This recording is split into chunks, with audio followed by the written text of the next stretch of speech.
Guys what's up, this is ER Pradeep और आप देख रहे हैं मेरा चैनल एम एजुकेटर्स। तो आज मैं आपको कराने वाला हूँ कक्षा 6 का 5वां अध्याय पदार्थों का पृथक्करण यानी पदार्थों को अलग अलग करना। ऐसे बहुत से उदाहरण हैं जिनमें हम पदार्थों के मिश्रण से पदार्थों को पृथक करते हुए देखते हैं। मतलब जो पदार्थ हैं वो कई सारे मिक्स एक साथ रहते हैं, तो उनका जो मिश्रण होता है उसमें से हम पदार्थों को अलग अलग करते हैं। तो हमने देखा है तो जैसे चाय बनाते समय चाय की पत्ती को द्रव से छलनी होती है उसके द्वारा हम अलग कर लेते हैं। यहाँ पे पृथक का बार बार मैं नाम लूँ तो उसका मतलब होता है छानना या अलग करना। तो चित्र 5.1 में दिखाया है चाय की पत्तियों को तो चालनित्र जो छलनी होती है उसके द्वारा हम पृथक कर रहे हैं यानी अलग कर रहे हैं। तो सस्य कर्तन के समय जब अनाज को डंडियों से पृथक करते हैं, मतलब जब उसको अनाज को डंडियों से हटाते हैं, या फिर मक्खन को पृथक करने के लिए जब दूध या दही का मंथन करते हैं, मतलब उसको बिलोते हैं। तो चित्र 5.2 में दिखाया है जैसे कि हमने अध्याय 3 में सीखा है कि जो रेशों के जो बीजों को क्या हम अलग अलग करते हैं। पृथक करने के लिए हम क्या करते हैं, कपास को ओटते हैं, जो कि दिखाया था, मैंने बताया था लास्ट चैप्टर में।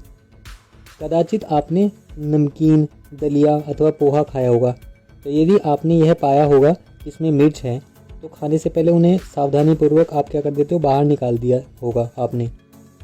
तो कल्पना कीजिए कि एक टोकरी में आम और अमरूद भरे हैं और आपसे इन्हें पृथक करने के लिए यानी अलग अलग करने के लिए कहा गया, तो आप क्या करोगे?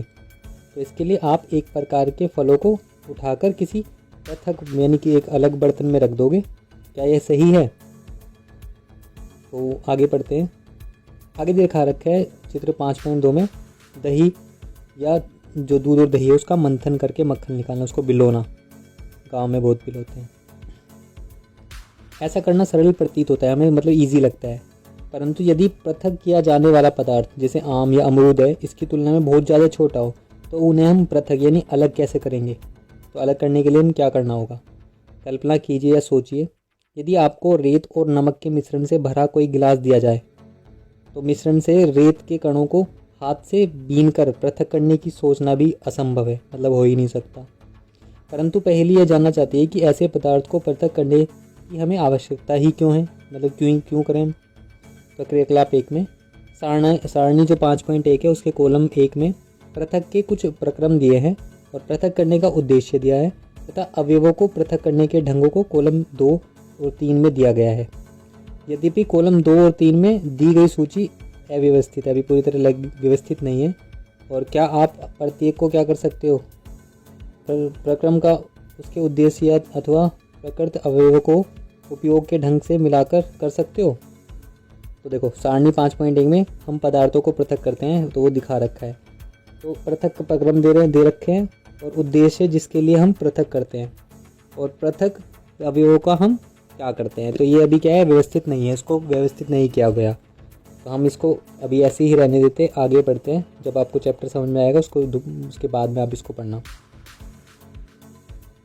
अब हम देखते हैं कि किसी पदार्थ का उपयोग करने से पहले हमें उसमें मिश्रित हानिकारक या अनुपयोगी पदार्थ है उसको हम पृथक यानी अलग करने की आवश्यकता होती है।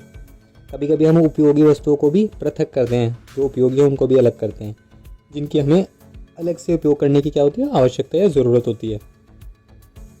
तो पृथक यानी अलग किया जाने वाले पदार्थों के कणों को, जो अलग किए जाने वाले पदार्थ हैं उनके जो कण हैं उनके आमान अथवा द्रव्य भिन्न भिन्न हो सकते हैं। उसका जो वेट है, साइज़ है, और उसका जो द्रव है उसका क्या होता है, एक उसमें वजन और एक उसका आकार क्या अलग अलग हो सकता है। तो ये ठोस हो सकते हैं, द्रव हो सकते हैं और गैस हो सकते हैं। इसलिए हम इन्हीं पदार्थों के ऐसे मिश्रण का क्या करते हैं, पृथक्करण कैसे करते हैं, इनको अलग कैसे करते हैं, जिनके गुणधर्मों में अत्यधिक भिन्नता है। अगर भिन्न ज़्यादा है उनका गुणधर्म तो कैसे करेंगे? तो 5.1 में हम पृथक्करण की विधियाँ, जो अलग अलग करने की प्रक्रिया है वो पढ़ेंगे, विधियाँ पढ़ेंगे। तो अब हम पदार्थों के पृथक्करण की कुछ साधारण विधियों का उल्लेख यानी आगे पढ़ेंगे, और इनमें से कई विधियों का उपयोग कर अपने दैनिक क्रियाकलापों में भी किया होगा आपने। हस्तचयन क्रियाकलाप 2, दुकान से खरीदे गए अनाज का एक पैकेट कक्षा में लाएं। अब अनाज को कागज़ की शीट पर फैलाएं। क्या आप कागज़ पर एक ही प्रकार के कण देखते हो क्या पाए जाते हैं? तो इसमें पत्थर के टुकड़े, भूसी, टूटे हुए अन्न कण तथा अन्य जो खाद्य कण हैं वो हैं। अब उन्हें हाथ से पत्थर के टुकड़े, भूसे और अन्य अन्न जो अन्न हैं उनके कणों को क्या करें, हम अलग कर लीजिए, यानी अलग कर लिया हमने, पृथक कर लिया। तो इसको बोलते हैं हस्तचयन। ये क्या करें, हस्तचयन की इस विधि का उपयोग गेहूँ, चावल तथा दालों से कुछ बड़े मिट्टी के कणों, पत्थर तथा भूसे को अलग करने में किया जाता है। अलग यानी पृथक करने में किया जाता है। चित्र 5.3। ऐसी अशुद्धियों की मात्रा प्राय बहुत अधिक नहीं होती। जो अशुद्धियाँ वो बहुत कम होती है। तो ऐसी स्थिति में हाथ से चयन करना, हैंड जो हाथ से निकालना होता है ना, हैंड पिकिंग बोलते हैं इंग्लिश में इसको, तो द्वारा पदार्थों को पृथक करना एक सुविधाजनक विधि लगती है। तो डायग्राम दिखा रखा है 5.3 है चित्र। अनाज से पत्थर के कणों का हस्तचयन किया गया। थ्रेशिंग क्या होता है? तो अपने खेत अथवा खलिहानों में गेहूं या चावल की सूखी जो डंडियों है उनके गट्ठर देखे होंगे। तो जो डंडियों है उनसे जो अनाज अलग करने से पहले धूप में उसे सुखाया जाता है और प्रत्येक डंडी पर अन्न कण चिपके होते हैं। तो खेतों में रखे जो सैकड़ों गट्ठर होते हैं उन पर चिपके जो अन्न कण हैं, इनकी संख्या की कल्पना कीजिए कि कितनी ज़्यादा होगी। तो जो कृषक है यानी किसान हैं, वो अन्न कणों की जो डंडियाँ हैं, इतने डालियों के गट्ठर से अनाज को कैसे पृथक यानी अलग करते होंगे। तो आमों तथा अमरूदों को वृक्ष से तोड़ा जा सकता है, परंतु अन्न कण आम और अमरूद की तुलना में बहुत ज़्यादा छोटे हैं, इसलिए इनकी डंडियों से तोड़ना असंभव है। तो अन्न कणों को उनकी डंडियों से पृथक किया जाता है। तो डंडियों से अन्न कणों अथवा अनाज को पृथक यानी अलग करने की प्रक्रम को ही थ्रेसिंग कहते हैं। तो इस प्रक्रम में डंडियों को पीटा जाता है और अन्न कण को अलग यानी पृथक किया जाता है। चित्र 5.1 में दिखा रखा है। कभी कभी थ्रेसिंग का जो कार्य है वो बैलों की सहायता से भी किया जाता है और अत्यधिक मात्रा में अन्न कणों को डंडियों से पृथक यानी अलग करने के लिए थ्रेसिंग मशीनों का भी उपयोग किया जाता है। तो चित्र 5.1 में थ्रेसिंग दिखा रखी है। अब निष्पावन क्या होता है? तो क्रियाकलाप 3 में सूखे रेत तथा बुरादे अथवा सूखी जो पत्तियां हैं उनके पाउडर का एक मिश्रण बनाइए और इस मिश्रण को क्या किया, किसी प्लेट पर रख दीजिए। तो अथवा समाचार पत्र के ऊपर रखिए और मिश्रण को क्या करना है, आपको ध्यान से देखना है। देखिए क्या आप दोनों अवयवों को आसानी से पृथक यानी अलग कर सकते हैं? तो क्या दोनों अवयवों के कणों के आमाप समान है या नहीं है? क्या हस्तचयन द्वारा इन अवयवों को पृथक करना असंभव है या संभव है? हाथ से कर सकते हैं। तो अब आप इस मिश्रण को खुले मैदान में ले जाइए तथा किसी ऊंचे समतल स्थल पर खड़े हो जाइए और मिश्रण को जो प्लेट है, मिश्रण को प्लेट में अथवा समाचार पत्र पर रखिए और जो प्लेट है उस प्लेट अथवा समाचार पत्र पर मिश्रण रख दीजिए। उसे पकड़कर आपको क्या करना है, हवा में कंधे की ऊंचाई तक ले जाना है। तो ले जाकर थोड़ा सा टेढ़ा कीजिए और टेढ़ा करने पर ताकि जो मिश्रण क्या है धीरे धीरे नीचे फिसले। अब क्या होता है, तो क्या दोनों अवयव रेत एवं जो बुरादा है या सूखी पत्तियों का पाउडर है एक ही स्थान पर गिरते हैं? तो क्या कोई अवयव ऐसा है जो वायु द्वारा दूर उड़कर गिरता है? तो क्या वायु मिश्रण के दोनों अवयवों को पृथक करने में सफल हुई या वायु ने ऐसा किया? तो किसी मिश्रण के अवयवों को इस प्रकार अगर हम अलग करेंगे या पृथक करेंगे तो उस विधि को बोलेंगे निष्पावन विधि, जो निष्पावन कहलाती है। तो जो निष्पावन है उसका उपयोग पवनों अथवा वायु के झोंकों द्वारा मिश्रण से भारी तथा हल्के अवयवों को पृथक करने में किया जाता है। साधारणतः किसान इस विधि का उपयोग हल्के भूसे को भारी अन्न कणों से पृथक करने में करते हैं। चित्र 5.5 में दिखाया गया है। निष्पावन भूसे के हल्के कण पवन के साथ क्या होता है, उड़कर दूर इकट्ठे हो जाते हैं, जबकि भारी जो अन्न कण है वो क्या पृथक होकर निष्पावन प्लेटफॉर्म के नीचे ही एक ढेर बना लेते हैं और अलग हुए भूसे को पशुओं के चारे सहित अन्य कई परियोजनाओं में प्रयोग किया जाता है।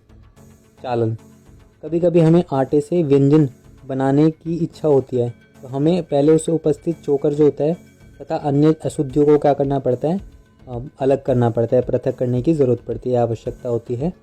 तब हम क्या करते हैं, इसके लिए हम चालनी यानी छन्नी का उपयोग करते हैं तथा उसमें आटा क्या डालते हैं और चित्र नंबर 5.6 में इसको दिखाया गया है चालन करना।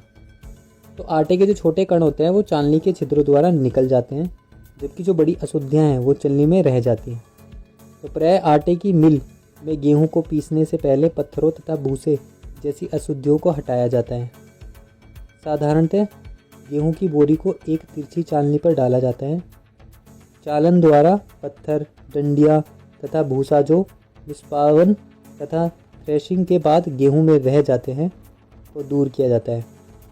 आपने इसी प्रकार के बड़े बड़े चालनों को भवन निर्माण वाले स्थानों पर रेत के कंकड़ तथा पत्थर पृथक करने के लिए उपयोग में लाते हुए देखा होगा।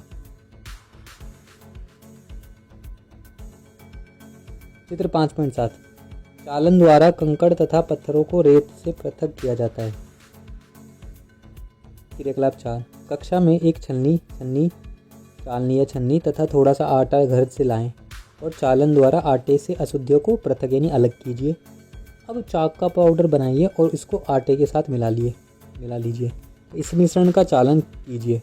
तो क्या हम चालन द्वारा चॉक पाउडर और आटा अलग कर सकते हैं? तो जो चालन विधि है उसका उपयोग मिश्रण के दो ऐसे अवयवों को जिनकी आमाओं में यानी साइज में अंतर होता है को पृथक करने में किया जाता है। अब अवसादन, निस्तारण तथा निस्यंदन। तो कभी कभी मिश्रण के अवयवों को निष्पावन अथवा हस्तचयनित द्वारा पृथक करना संभव नहीं होता। तो उदाहरण के लिए चावल तथा दाल में क्या है, धूल, मिट्टी जैसे हल्के कण हो जाते हैं। तो चावल तथा दालों को पकाने से पहले इस प्रकार की अशुद्धियाँ कैसे पृथक करें? तो प्राय पकाने से पहले चावल या दालों को जल से धोया जाता है। जब आप चावल या दाल में जल डालते हैं तब उन पर जो चिपकी हुई अशुद्धियाँ जैसे मिट्टी, धूल, उसके जो कण हैं वो अलग हो जाते हैं। तो ये जो अशुद्धियाँ जल में चली जाती है जिससे जल थोड़ा मटियाला हो जाता है। अब सोचिए बर्तन की जो तली है उसमें कौन डूबेगा, चावल या धूल?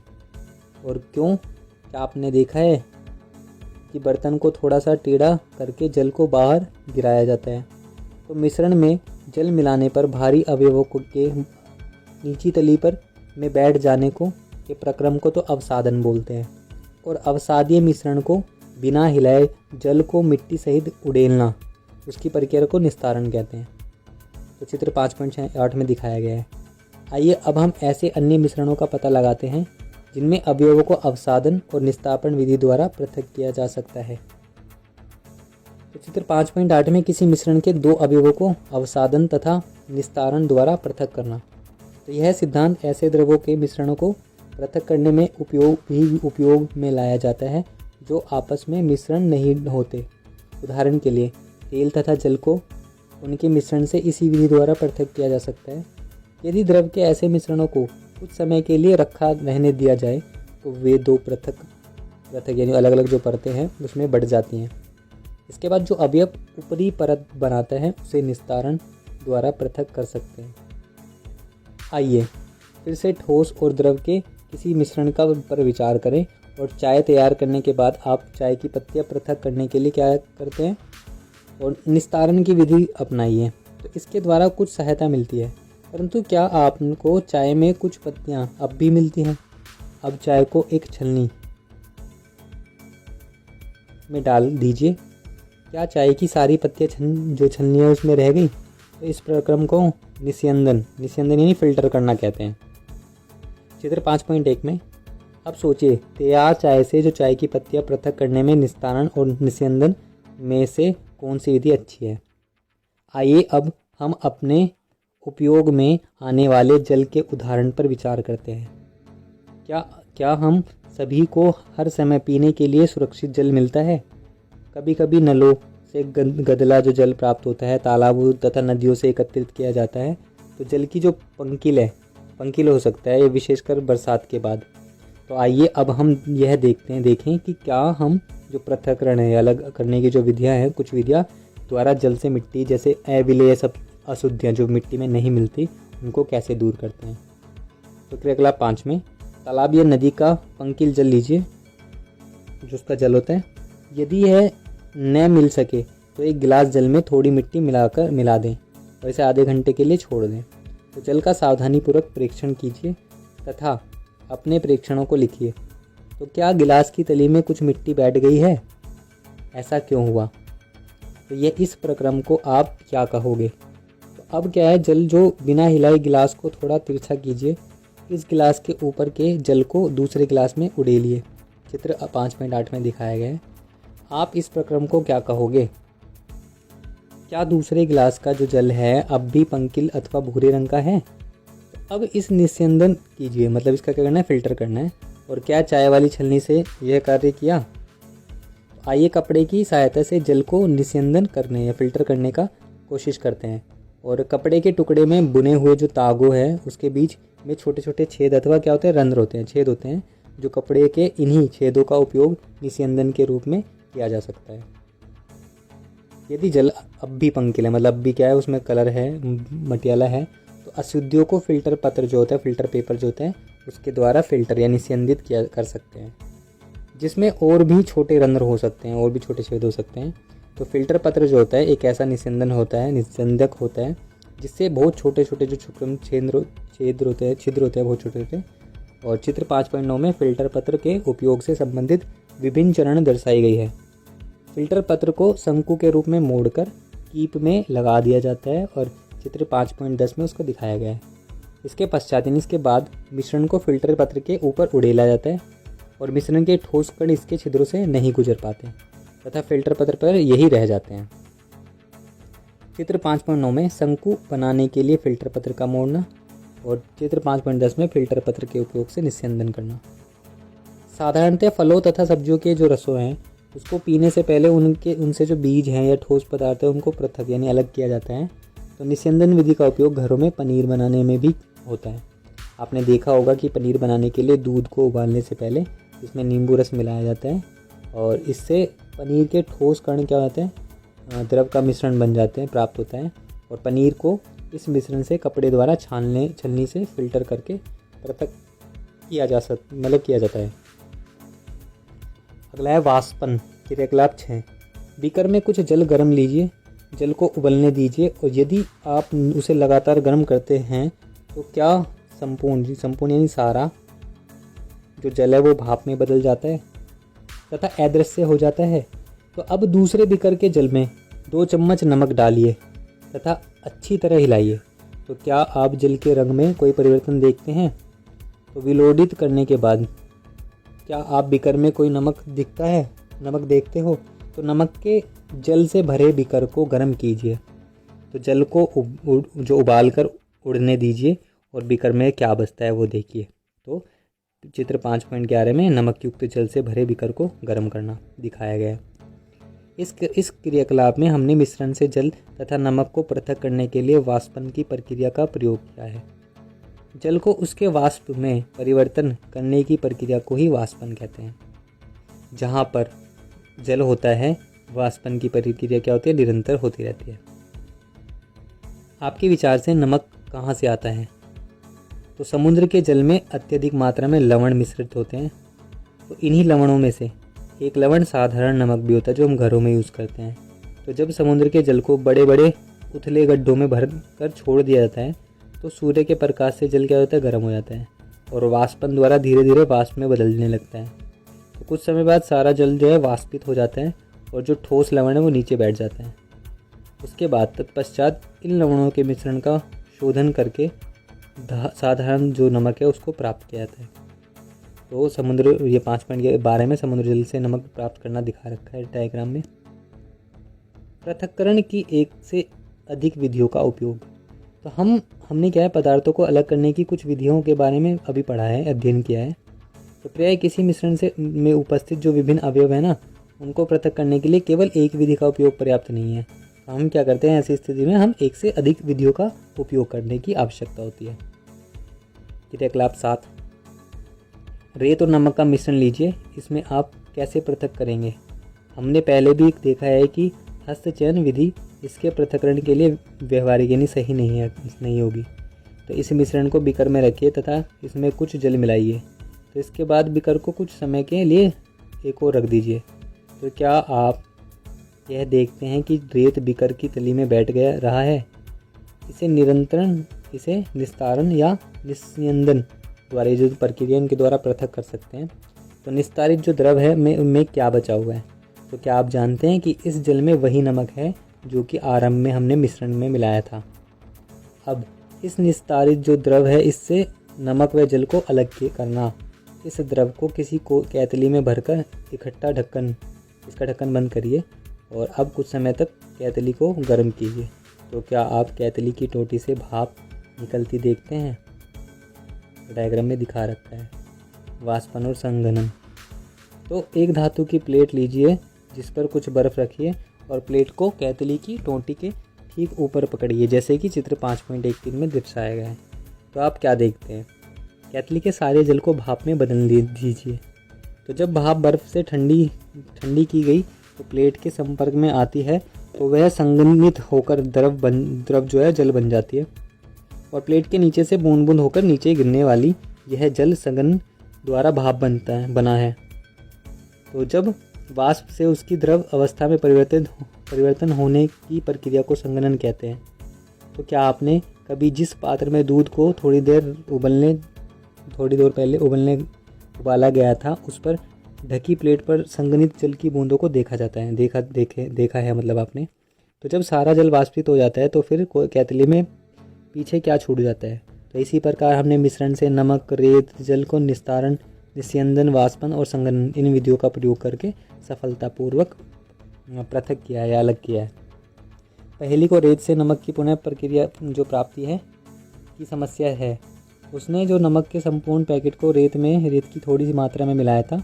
फिर उसने क्रियाकलाप 7 में सुझाई गई विधि द्वारा नमक को पुनः प्राप्त करने का प्रयास किया, परंतु उसने यह पाया कि वह तो लिए जो गए नमक के केवल थोड़े भाग ही उस पर पुनः बचा है जो प्राप्त उसने किया था पहले। तो उससे कहाँ गई त्रुटि हुई, मतलब कमी कहाँ हुई जो उसे पूरा नमक नहीं मिला। तो क्या जल किसी पदार्थ की कितनी भी मात्रा को घोल सकता है? तो अध्याय 4 में हमने पाया है कि कई पदार्थ जल में घुलकर विलयन बनाते हैं, तब हम उन पदार्थों को जल में विलेयी कहते हैं। तो यदि हम जल की मात्रा निश्चित रखकर उस पदार्थ की मात्रा निरंतर बढ़ाते जाएं तो क्या होगा? तो क्रियाकलाप 8 में इस कार्य के लिए आपको एक बीकर अथवा गिलास, 1 चम्मच नमक तथा जल की आवश्यकता होगी। तो आधा कप जल बीकर में उड़ेलिए और इसमें क्या करना है, 1 चम्मच नमक डालना है और डालकर क्या करना है आपको विलोड़ित उसको घोलना है, मिलाना है जब तक कि वो पूरी तरह घुल ना जाए। तो अब फिर 1 चम्मच नमक डालिए और भली भांति मिलाते रहिए उसे। तो इस प्रकार 1-1 चम्मच करके नमक मिलाते रहिए और उसको घोलते रहिए। तो कुछ चम्मच भर नमक के मिलाने के बाद क्या हो, आप यह पाते हैं कि कुछ अविलेयी नमक बच जाता है, मतलब कुछ ऐसा नमक है जो उसमें नहीं मिक्स होता, मिलता नहीं है, तो बीकर की तली में बैठ जाता है। तो यदि हाँ, तो इसका अर्थ यह है कि अब इस जल में अधिक नमक नहीं घुल सकता और अब यह विलयन संतृप्त यानी भर चुका है, संतृप्त विलयन हो चुका है, इसको संतृप्त विलयन कहते हैं। तो यह एक संकेत है, ये बताता है कि उस समय संभवत क्या गलत हुआ जब पहेली ने रेत में नमक मिलाया था। तो नमक को जल में घोलना, तो अधिक मात्रा में मिले जो नमक है वो पुनः प्राप्त का प्रयास किया। तो कदाचित नमक की मात्रा जब संतृप्त विलयन बनाने के लिए आवश्यक मात्रा में बहुत अधिक थी तो अविलेयी जो नमक था वो रेत के साथ मिल गया होगा और जिससे पुनः प्राप्त नहीं किया जा सकता। वह अधिक मात्रा में जल का उपयोग करके अपनी समस्या हल कर सकती थी।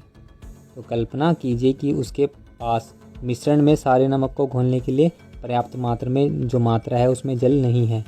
तो क्या किसी अन्य उपाय द्वारा जल की उसी मात्रा में संतृप्त विलयन बनाने से पूर्व पहले से अधिक नमक घोला जा सकता है? तो आइए हम पहेली की सहायता करने का प्रयास करते हैं। तो क्रियाकलाप 9 में बीकर में कुछ जल लीजिए और तथा उसमें तब तक नमक मिलाएं जब तक कि इसमें और नमक न घुल सके। तो इस प्रकार हमें नमक का जल में संतृप्त विलयन प्राप्त होता है। अब इस संतृप्त विलयन से कम मात्रा में नमक मिलाइए और इसे गर्म कीजिए। तो आप क्या पाते हैं? तो बीकर की जो तली है, तली वाले नमक का क्या हुआ? तो क्या अब यह घुल गया? तो यदि हाँ, तो क्या इस विलयन को गर्म करने पर इसमें और अधिक नमक घोला जा सकता है? तो इसे क्या गर्म विलयन को ठंडा होने दीजिए और क्या बीकर में तली में नमक पुनः बैठता दिखाई देता है? तो यह क्रियाकलाप बताता है कि गर्म करने पर नमक की अधिक मात्रा घोली जा सकती है। और क्या जल में विलेय पदार्थों की समान मात्रा घुलती है? तो आप आइए पता करते हैं। तो क्रियाकलाप 10 में 2 गिलास लीजिए, प्रत्येक में आधा कप पानी भरिए और 1 गिलास में 1 चम्मच नमक मिलाइए।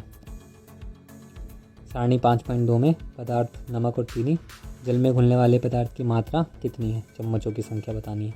तो जब तक विलोड़ित मिलाते जाएंगे आप, तो जब तक कि वह घुल न जाए। तो 1-1 चम्मच क्या है नमक की मात्रा विलयन क्या संतृप्त होने पर डालते जाइए।